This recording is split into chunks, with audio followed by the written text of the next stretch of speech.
morning. Before we start, one thing needs to be abundantly clear. This is not a case about holding parents accountable for what their children do. That's not what this case is about. This case is about this defendant and his actions. His actions in allowing a child that he has custody over access to a firearm and ammunition after being warned that that child was going to harm others. This is a case about his actions and the horrific consequences of them. I'm going to take you now to September 4th, 2024. It was a Wednesday morning. It was just after the Labor Day holiday. A 14-year-old boy enters Appalachia High School here in Barrow County. It's a new school for him. In fact, he had been out of school completely the entire previous year. And while the school year was already a month old, this was only his 5th day attending school. As he walked through the crowded hallways, he carried his book bag in front of him. And hidden inside that book bag was a 6 Sauer M400 AR style rifle. This 14-year-old boy has an evil plan. He goes to his first period class, located here. It's a computer science class. He sits down at the table, and he puts his book bag with the rifle next to him. At some point during the class, he gets up and approaches the teacher, and he asks her, "Y'all had any active shooter drills?" She says, "Yeah, actually, we had one last week. You were absent." He goes back and sits down. Teacher ponders on this a bit. It's an odd question to ask. She doesn't know this boy very well. He's only been there 5 times. So she emails the school counselor, and she courtesy copies her direct supervisor, the vice principal, about the question the boy had asked. At the end of class, at 9:38, this boy picks up his book bag with the rifle in it, carries it in front of him out of the class, heading to his second period class. But that first period teacher stewed on it a little more, and between the class breaks, she decided, I'm going to go up to the office and find the vice principal and talk to her. But at this very moment, that 14-year-old boy is entering his second period class. It's 9:40 a.m. He takes a seat and he puts that book bag with the rifle in it next to him. 14 minutes later, at 9:54 a.m., that boy gets up, grabs his book bag, and he tells the teacher, I'm going to go to the counseling office, which is located down here. He leaves the class, but he doesn't go down to the counseling office. He goes down what's called J Hall, and he enters the boys' bathroom here. He goes into a stall, locks the stall, and he hides there for the next 26 minutes. Now, 4 minutes before he left second period, at 9:50 a.m., the boy's mother calls the school counselor, who's in this suite here. Now, the boy's mother doesn't live here in Winder. She's down in Fitzgerald, Georgia, which is in South Georgia. It's a 4.5-hour drive from here. But the boy that morning has sent some text messages that bother her. And he's now not answering his phone when they call or try and get a reply. She's worried about his emotional well-being. Now, the counselor had actually met this boy the week before. He had a panic attack at school, went to her office, and was too upset to go back to class. So the counselor and the mother talk on the phone for 8.5 minutes about this boy's emotional well-being. And at the very end of that call, at the end of the 8.5 minutes, for the first time, that mother mentions to the counselor that this boy has access to firearms. This sends a red flag up to the counselor. She immediately hangs up the phone and she calls the vice principal. This phone call was ended at 9:59 a.m. But remember, the boy had already left the classroom 5 minutes before that phone call ended. 5 minutes before the mother said anything about firearms. And he's hiding in this bathroom where no one knows where he is. 7 minutes after the call ends, at 10:06, the vice principal and the school resource officers arrive at the second period class. Now remember, this boy that the vice principal and the SROs are looking for has only been to that class 5 times. And there's another child in that class who has an almost identical name. And that boy has also left the classroom to actually go to the bathroom. He signed out to go to the bathroom. Second period teacher thinks that's who they're asking for and says he just went to the bathroom. Gives the vice principal that boy's backpack. And the vice principal and the school resource officers head down to the bathroom to find that boy. That boy's just up at the sinks. He comes out with them, they talk to him, they search his book bag, and they realize this isn't the right kid. He doesn't have computer science for first period. They go back to the class. They arrive there at 10:11, back to the second period class. The teacher then tells them, oh, that child has gone to the counseling office, located here, because that's where he said he was going. Vice principal, school resource officers go to the counselor's office. Of course, they haven't seen him. He never made it there. At this point, they decide they're going to go look on the security cameras, see if they can locate this boy. They go down this hall, and it's not on this map. You'll see a more full map later. It's around this area is where the vice principal's office is that has access to the security cameras. So they're about right here. At 10:18, the vice principal emails the second period teacher. When did he leave your class? They're trying to locate when exactly he left because remember, this boy's only been there 5 days. They don't really know what he looks like. So they're trying to find him on the video surveillance equipment. So she emails at 10:18, when did he leave your class? 2 minutes later at 10:20, second period teacher responds, he left towards the beginning of class. That's 10:20 a.m. when that email was sent. 1 minute later, at 10:21 a.m., that boy exits the bathroom he'd been hiding in. He's now wearing yellow work gloves. He's carrying that Sig Sauer M400 AR style rifle concealed with a poster board. And he walks back down J Hall towards his second period class. Now, when the vice principal had left that class to go look for him in the counselor's office, she shut the door behind her, and the door automatically locked. This boy is not going to be able to get into his second period class. But next door was another classroom, right here. It was taught by Cassandra Ryan and Stephen Edwards.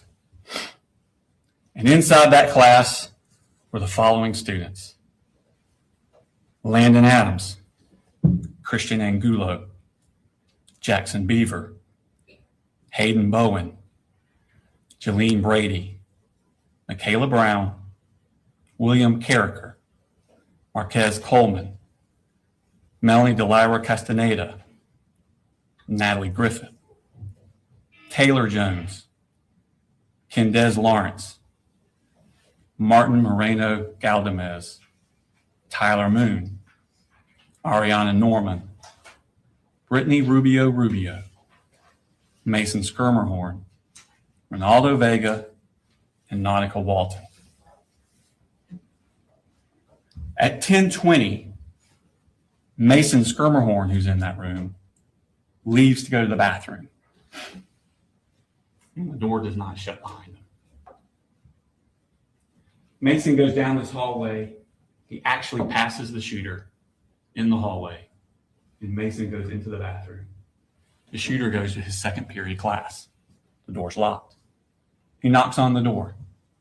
A student in that class gets up, goes to the door to open it for him, but sees through the glass at the last second him standing there with that rifle. She steps back from the door. At that exact moment, the teachers also reach the door because they've been looking for this boy, remember?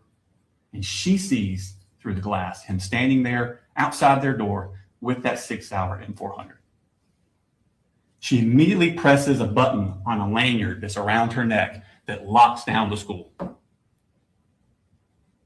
The boy then steps next door to the Ryan Edwards classroom, and he opens fire. He fires discriminately through the classroom. He hits the following victims.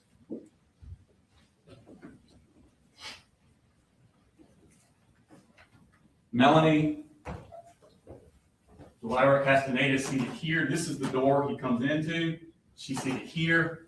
He strikes her in the left arm with a bullet. Natalie Griffith seated here. Strikes her in the shoulder, the upper arm, and the forearm. Taylor Jones seated here, struck through the leg. Christian Angulo seated here by the door. He shoots him through the wrist, into the chest. He would not survive.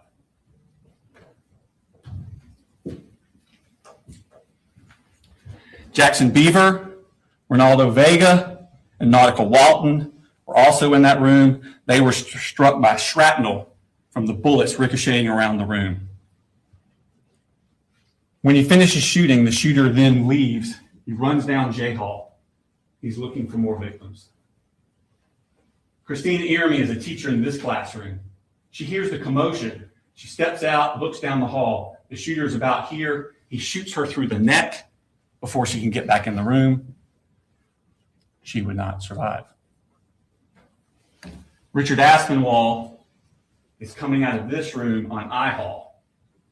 He hears the commotion. Joining him is David Phoenix coming out of this room. The two of them start coming down the hall here. They don't get very far because the shooter has now reached this point. He turns his gun down this hallway and sends a hail of bullets towards them. As they dive towards their room, David Phoenix is shot in the hip and in the foot. Richard Aspinwall is shot in the side and the upper chest. He would not survive. The shooter continues down the hallway. He gets here, tries to get in this door, it won't open. He turns back and heads this way. At this point, Mason Schermerhorn is still in that bathroom. He doesn't know what's happening. He comes out of the bathroom and he turns away from the shooter, doesn't even see him, heading back toward his second period class. The shooter takes aim from behind, shoots at him, but misses, hits the wall above and in front of Mason. This startles Mason, and he turns and runs the other way directly at the shooter. He's shot point blank range.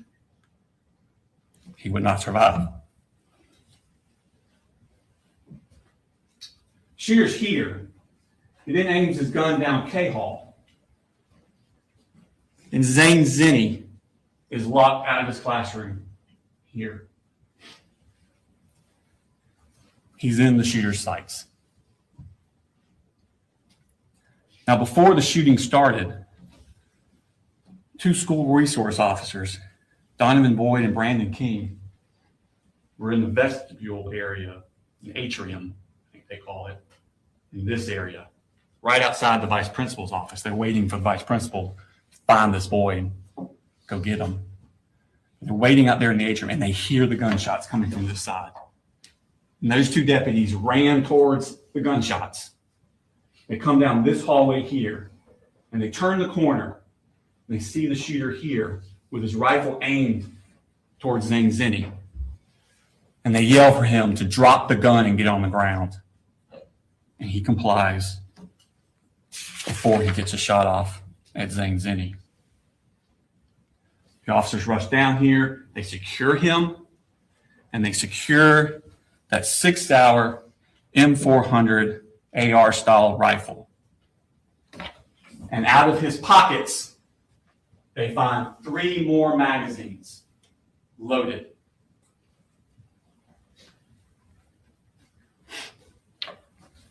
Now remember when the shooter had tried to enter his second period class and the teacher pushed that button? Well, that sent an alarm. It immediately notified law enforcement all over the county. Within minutes, an enormous police and medical response descended upon that school. It was a dramatic and intense scene as the school was cleared and the wounded evacuated.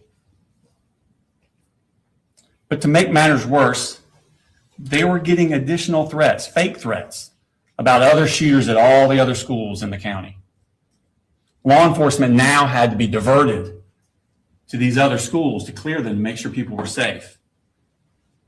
Barrow County deputies Anthony Townsend and Brandon Bazinet were sent to clear Winder-Barrow High School here in Winder. Once they cleared it, then they went next door to Russell Middle School. They cleared it. And just as they were finishing that up, they got a call from their superiors. I was trying to say superior and supervisor at the same time. Their superiors to go to a residence in Barrow County and secure it.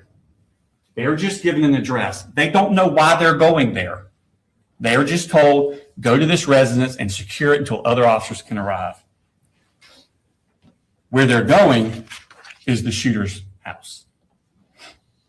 And when they get there, Colin Gray meets them in the garage.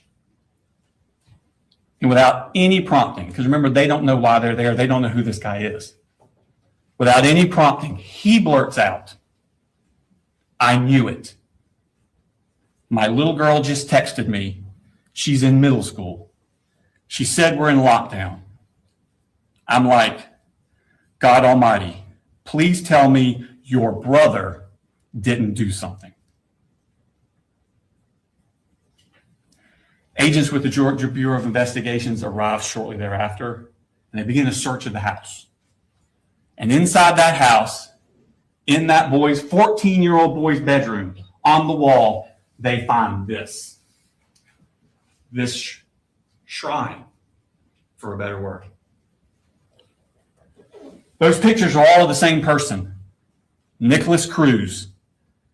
Nicholas Cruz was the person that in 2018 went into Marjorie Stoneman Douglas High School in Parkland, Florida, with an AR-style rifle. And there he killed 17 students and faculty and wounded another 17 more. Investigators look at this and they begin to wonder, who is this kid? His name is Colin Gray. He's the oldest son of Colin Gray. His mother is Marcy Gray. He has a younger sister named Jenny, who was 13 years old at the time of this incident. She was actually going to Heyman Morris Middle School, which is directly next door to Appalachia High School. He has a little brother, Coley, who was 8 years old, was going to his elementary school. Now, Colt Gray, raised here in Barrow County, he went to Statham Elementary School up until fourth grade, up till the beginning of fourth grade. And in the beginning of fourth grade, he was withdrawn from Statham Elementary School because the family had moved, and they moved to Gainesville. And he goes to White Sulphur Elementary School, but only for a few months. Because again, the family moved again. Now they moved to Cumming. And he goes to Chattahoochee Elementary School. But again, only for a few months. In March of 2020, they moved to Fitzgerald in Ben Hill County, Georgia. It's South Georgia, kind of east of Tifton. Because there, Marcy's mother and father, Deborah Polhamus and Charlie Polhamus, live. And Deborah Polhamus's mother, Marcy's grandmother, Colt's great-grandmother, had passed away and left the house. So there's an available house for them to live in. So they moved down to Fitzgerald on March 4th of 2020. But if you remember that day, that's the week before COVID shut everything down. That was the end of Colt's 4th grade year. 5th grade. Now this is going to be the fall of 2020 into the spring of 2021. That's 5th grade year. Colt goes to Ben Hill Elementary School. But remember, this is when COVID is raging, and it's mostly virtual. He's mostly at home using the school computers. The next year, 6th grade, fall of 2021, he starts a new school, Ben Hill Middle School, because he's in 6th grade now. And early in that year, 11-year-old Colt, at home, using the school computer, searches the word abuse. A few hours later, he searches the phrase, "how to kill your dad." That was on September 19th, 2021, 3 years before he took that rifle into Appalachian High School. School resource officers are sent to the house to check on him. Everything's fine. It was just a mistake. Misunderstanding. But a defects case is opened on the family. But the family leave Fitzgerald and move to Jackson County 6 weeks later in November of 2021. So in November, they come up here to Jackson County, Georgia.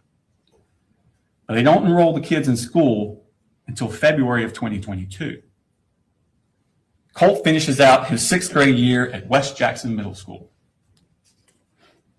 7th grade, fall of 2020, 1 year after he searched How to Kill Your Dad, and 2 years before Appalachia, 12-year-old Colt starts Jefferson Middle School. It's his 7th school in 4 years. That Halloween, halfway through the semester, Marcy, his mother, gets drunk, passes out in the car in the driveway of the house. Jenny and little Coley are trick-or-treating, and they get separated. Coley gets lost. Authorities are called. Another defects case is opened on the family. Marcy and the 2 siblings, little Coley and Jenny, they move back down to Fitzgerald in November of 2022. But Colt stays up in Jackson County with the defendant. Defects caseworker Tamika Mitchum is monitoring Marcy and the 2 siblings down in Fitzgerald. And defects caseworker Michaela Anderson is monitoring Colt and the defendant up here in Jackson County. And starting in March of 2023, during his 7th grade year, Michaela Anderson visits his residence monthly. Every month, she shows up to check on Colt, see how he's doing, check on his well-being. And the defendant always says the same thing. Colt's doing well in school. He doesn't need any counseling. But that's not really true. Colt is full of intense anger, and he's having a hard time dealing with it.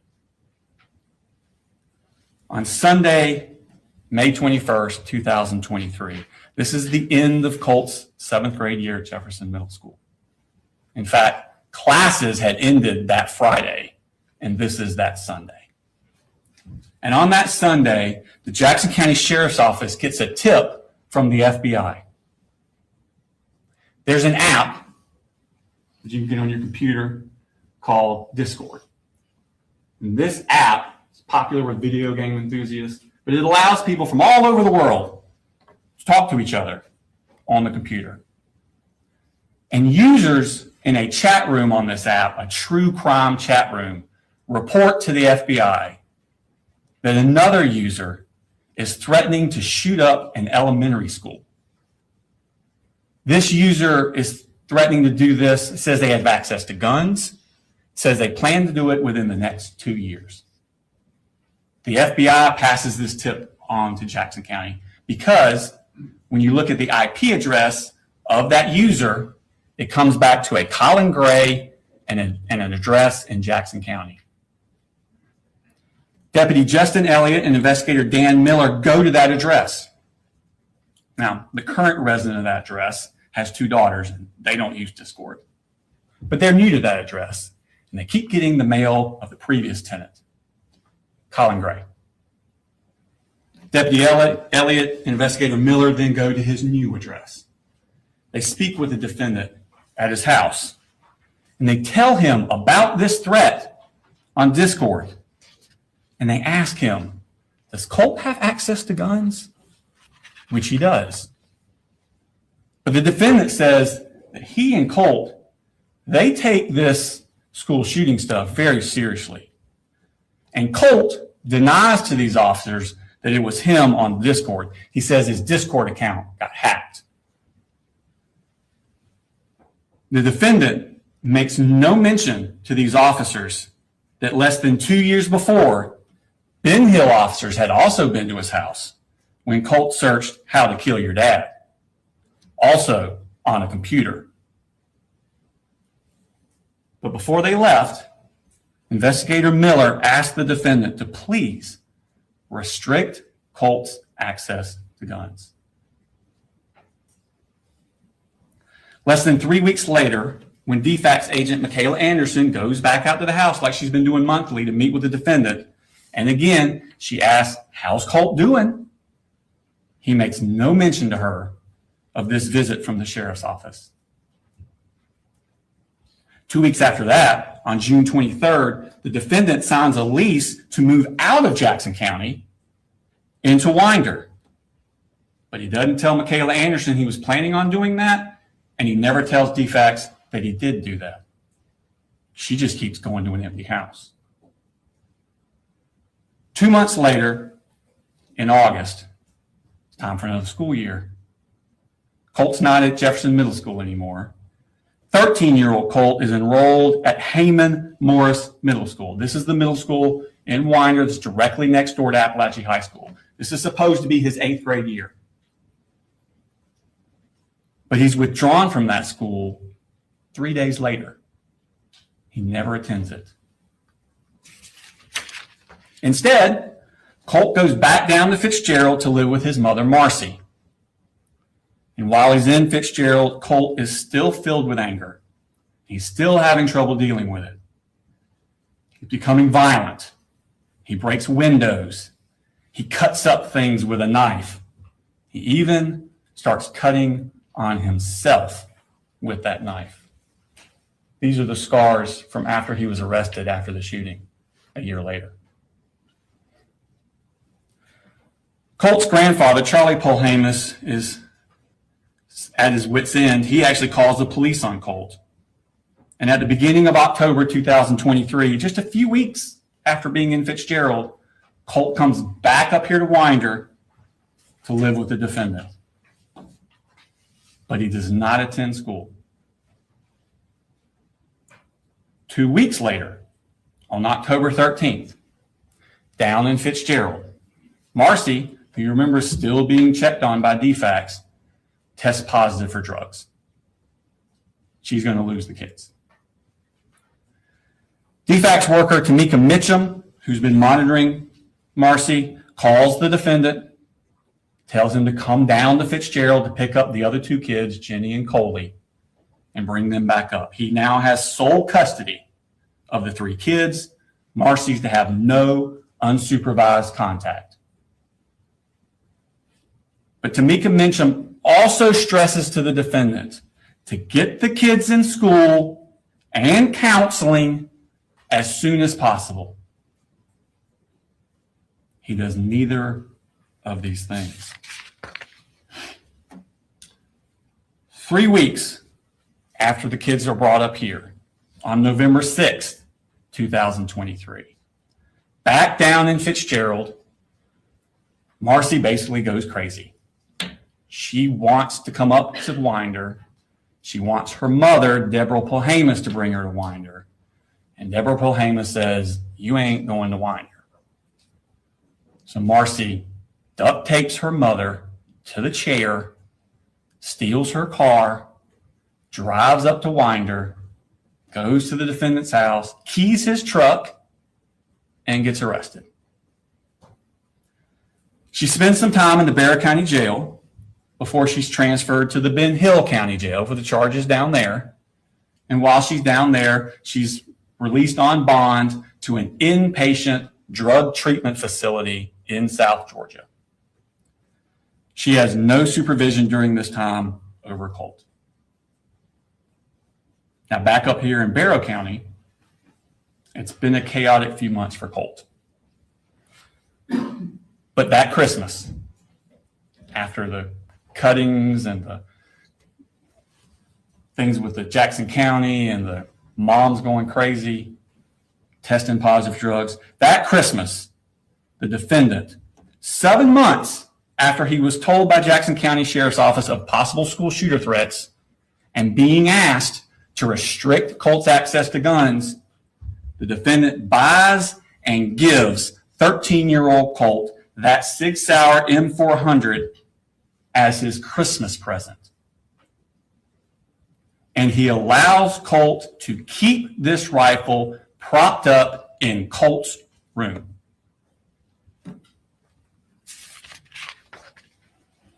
Now, in February of 2024, 2 months after this Christmas, in February, Colt's siblings, Jenny and Coley, are finally enrolled in school. They've already missed 4 months of school, but they're finally enrolled. Colt does not attend. He misses the entirety of his 8th grade year.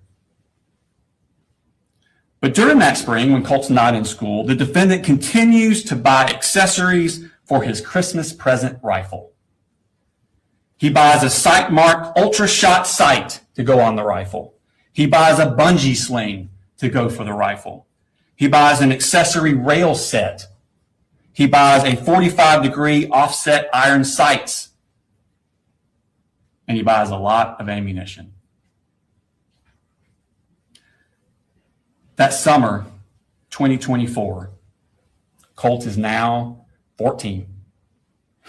It's just a few months before he takes his Christmas present rifle into Appalachian High School. July 6th of that summer, Marcy gets out of rehab in Fitzgerald, and the defendant picks her up and brings her back up to Winder. It's her first contact with Colt in 9 months. Now, Colt, who had always been quick to violence and suffered from severe anxiety, begins to spiral out of control. He's fighting with his father. He's throwing things at people. He's putting holes in his sister Jenny's door. But the rifle stays in his room. On July 20th, Colt has a panic attack at the house. He comes in the living room and he actually asks his parents to call 911 for him. But they don't call anyone. His mental health becomes so bad that the defendant and Marcy together begin giving Colt Marcy's prescription for Zoloft. They're just giving it to him themselves. They worry he's suffering from depression, but they don't take him to see a doctor. It's around this time that Colt puts those pictures of Nicholas Cruz, the Parkland shooter, up in his room. And the rifle stays in his room. August 14th, 2024, 3 weeks before the shooting. It's Colt's first day of Appalachia. School had started 2 weeks earlier, but this was Colt's first day. He missed the first 2 weeks. He had not been inside of school for 15 months. Not since the sheriff's office came to his door about the threats to shoot up a school. And that morning, Colt again is spiraling out of control. He sends a text message to the defendant at 6:49 a.m. He writes, "I'm sick of your shit. This is the fucking end for you. You fucking caused this. 2 minutes later, at 6:51 a.m., he sends this text message to the defendant. Whenever something happens, just know the blood is on your hands. His first day of school. And the rifle stays in his room. The very next day, August 15th, Colt skips school. He gets into a fight with his mother, Marcy, when she goes into his room to try and get the rifle away from him. With rifle in hand, he shoves his mother to the ground and she hits her head on the wall. She then asks the defendant to please take Colt's rifle and lock it up. He never does. Marcy then has had enough. She goes back to Fitzgerald, once again leaving Colt into the care of the defendant. And the rifle stays in his room. The next day, after this altercation with his mother, Colt asked the defendant to get him 150 rounds of ammunition. The defendant responds to him, well, he needs to pay for everything first, but he will. He will. Now, Marcy's down in Fitzgerald, the defendant's up here, but they're still communicating with each other by phone and text. And they begin to worry that Colt needs to be institutionalized. He needs to go to an inpatient facility. He's so bad. They search for places and resources, but the defendant never follows through. He never takes Colt to see any professional, and the rifle stays in his room. August 26th, 9 days before the shooting, Colt has another panic attack, this time at school. It's one I referred to earlier in the opening. It's only his 4th day he attended school. Remember, he missed the first 2 weeks of school, and he skipped school 5 of the next 8 days. Colt leaves his second period class that day. He goes to the counselor's office. He's too distressed to go back to class. They call his father, but his father can't come to get Colt. Colt ends up spending the entire school day in the counselor's office. That night, on the phone, Colt asked his grandmother, Deborah Polhamus, if he did something terrible, would she still love him? This bothered her so much, Deborah Polhamus, that the next morning she drives up to Winder from Fitzgerald. And on the way, she calls Advantage Behavioral Health Systems. It's a crisis stabilization inpatient place in Athens, Georgia. She talks to them on the phone, and they tell her he must be brought in by a parent. Marcy's in Fitzgerald. The defendant is here. They tell her that Saturday is a great day to come in because most people don't realize they're actually open on Saturdays, and you can just walk right in. But he needs to be brought by a parent.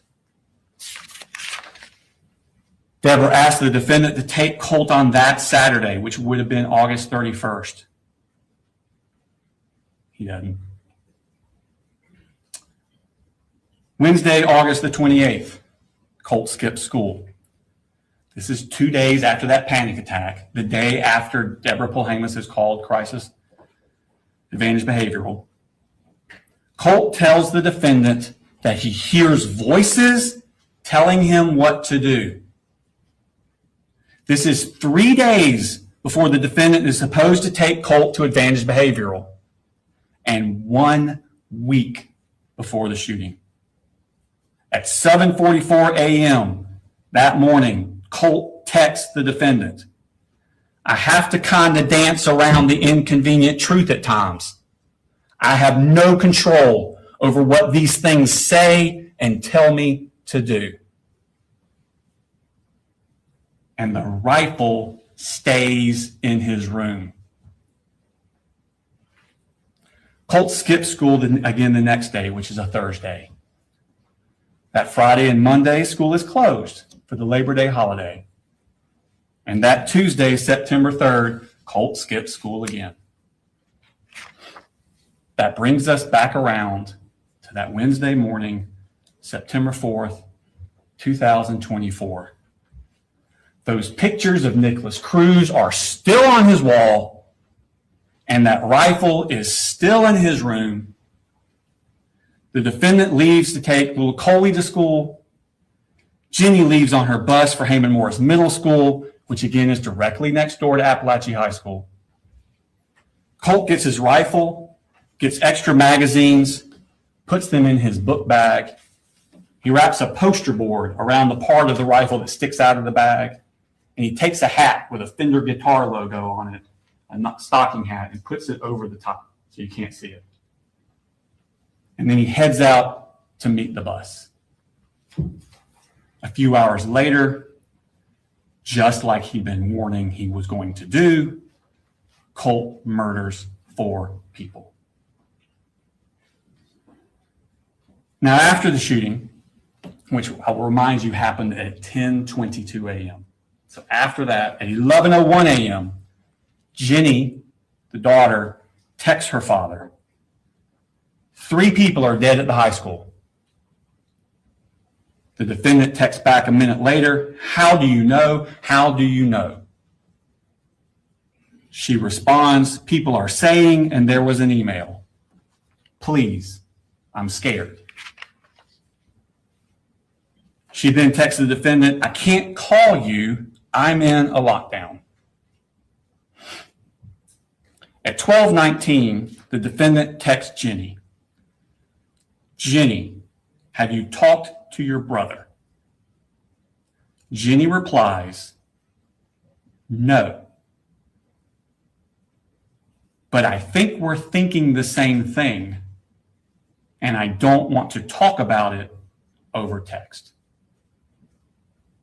1 minute later, the defendant replies, "Yep, 10-4. I'll be here in just a few. Let me know when you get back in the building and when I can come get you." A few minutes later, the defendant arrives at his home, not Jenny's school, not Appalachia. He goes home and he runs straight to Colt's room. He has to confirm what he already knows. He goes straight to Colt's room to see if that gun is missing. And it is. Moments later, Anthony Townsend and Brandon Bazinet arrive at his house, and he utters those words, "I knew it." Now, ladies and gentlemen, the charges in this case, it's the same acts that he did. The charges are divided up between whether or not the victim of those acts was a child or an adult. If they're a child, the charges that stem from their victimization would be cruelty to children, because you have to be under 18 for cruelty to children to apply. But through his negligence of allowing Colt to have this gun, knowing what Colt was going to do, he caused cruel and excessive physical pain to the children. That's cruelty to children in the second degree. If that cruelty to children in the second degree results in death, like with Mason Skirmerhorn and Christian Angulo, that is murder in the second degree. So the cruelty and the murder in the second go together. They apply to the children. 2 adult deceased, Christina Irmy and Richard Aspinwall. They're above the age of 18. The defendant is charged with reckless conduct, same act, recklessly allowing his child, and he knew this was going to happen, to harm someone else. And because they died during the commission of reckless conduct, that is involuntary manslaughter. So for the adults, it's involuntary manslaughter based on reckless conduct. All the other children who were either struck by a bullet or in that Ryan Edwards classroom when the bullet started flying, they're the victims of charges for cruelty to children in the second degree, either by the physical pain it caused or the emotional anguish it caused. And the adults that were injured or put in harm's way, David Phoenix, Stephen Edwards, and Cassandra Ryan, those three adults, they're the victims of the reckless conduct. Now, at the end of the case, we'll come back before you and ask you to render a verdict of guilty. Thank you. Mr. Hobbs, take session. Good morning, ladies and gentlemen. Before we talk about evidence, before we talk about the law,